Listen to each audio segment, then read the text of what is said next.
Okay. Okay, hi, I'm Ainsley Ogden, and we're at the 2013 Canadian Science Policy Conference. I'm here with Kevin Turner. Kevin is an assistant professor at Brock University and is also quite involved with the Association of Canadian Universities for Northern Studies, also known as ACUNS. Kevin just participated on a panel, and the panel was working through the question of whether or not Canada is able to meet its needs for highly qualified personnel trained in Northern issues, given that we do not have an institution offering graduate programs situated in the Northern Territories. Kevin, can you just give us a sense of who ACUNS is and who's a member and what, just as a bit of a context for why you're interested in this discussion? Sure.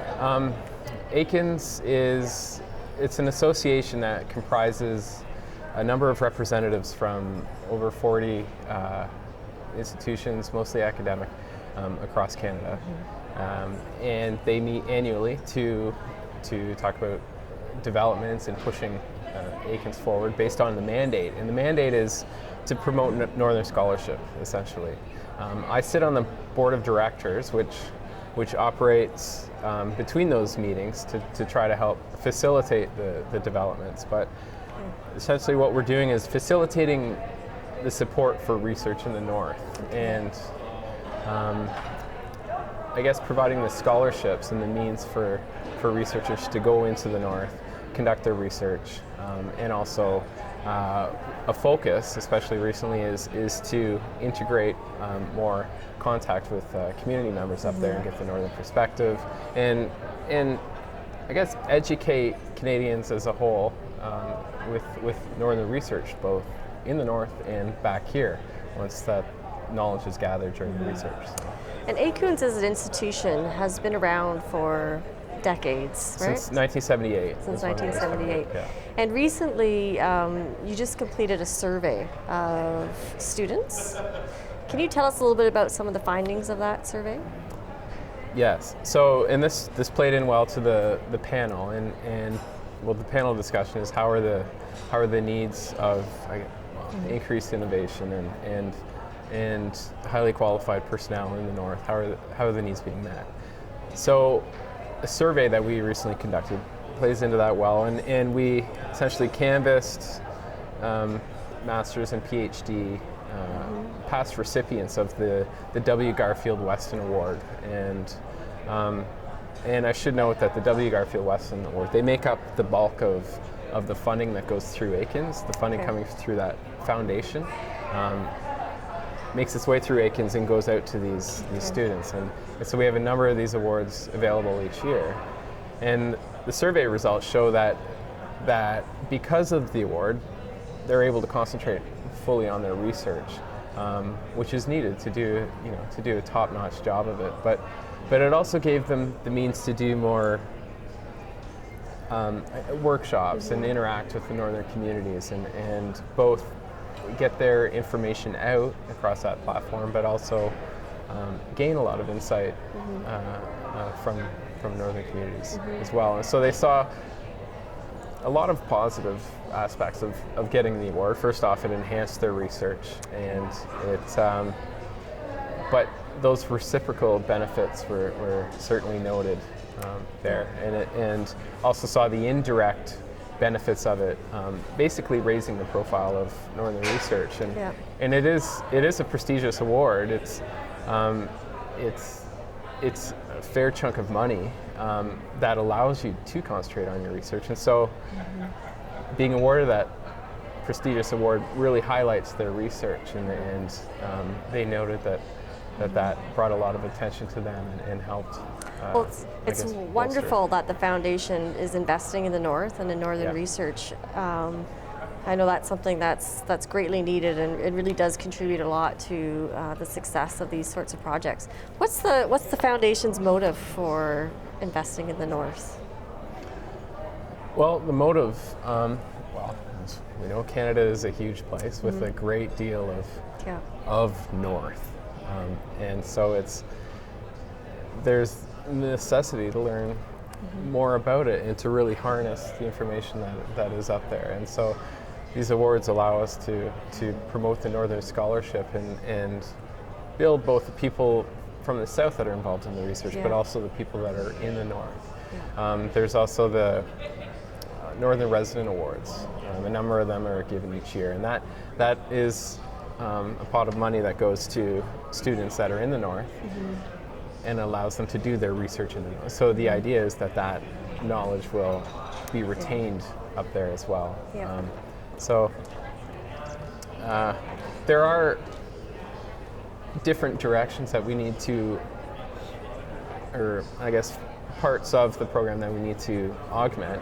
Right now we have a bulk, our bulk of funding is more related to the natural systems and natural sciences and understanding, for example, how lakes may change over time or bird migration patterns happen or knowledge regarding caribou birds, that kind of thing. What we're trying to shift some focus to is and support for is the social sciences and the humanities and getting helping promote further research that looks at those human dynamics that are certainly part of the system up there, and so that's on our agenda these days. Yeah, and I think that's I think there's sort of a groundswell of understanding of the need to really enhance research in the social sciences in the North and also in the health sciences. So it's wonderful to see ACUN's helping to move that agenda along through its network and raising awareness of those sorts of questions and needs. Just one final question, Kevin, and that is, I guess one of the issues that was brought up today was, matching the needs for information in the North with the folks in the North and in the South who are generating this information.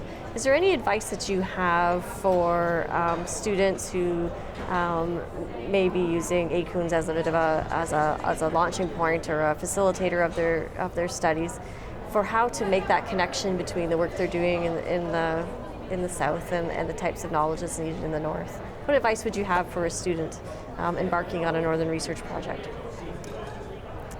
Certainly communicate with other students that have been down that path. And as you interviewed Jennifer Franchet, she is a part of Apex Canada.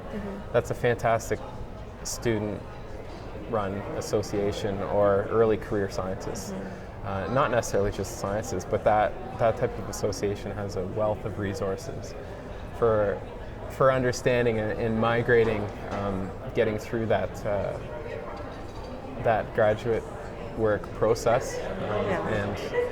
But as far as ACUNS is concerned, there are a number of awards now. The amount of funding available for students, albeit mostly on the natural sciences side,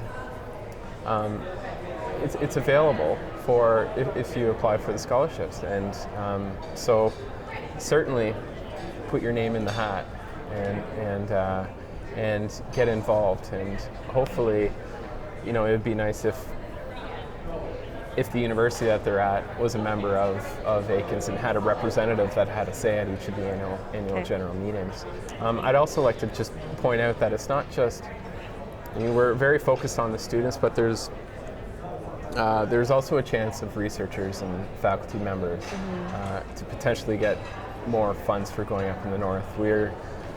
We'll be launching an extended stays program where people or researchers will have a chance to spend more time in the community, because generally with the challenges of Northern research, you're confined to just the research, and getting the word out to the community and developing collaborations within the community, it's difficult to do. So this program is aimed at facilitating that interaction, and hopefully we can see the research enhanced, because it's the reciprocal benefits. The idea is that communities aren't just going to benefit from that information, but the local and traditional knowledge and the voice of the North will be incorporated into the research more and enhance it that way. So that really is focused on. Thanks, Kevin. So it sounds like if you are a student doing work in the North, make sure you check out the ACUN scholarships. Yep. And if you're a faculty member or a researcher, make sure you check out the Extended Yep. Stays program as well. That's Yeah, a it's at terrific acuns.ca. opportunity. acuns.ca. Okay, thanks Kevin for your time. Yep, thanks.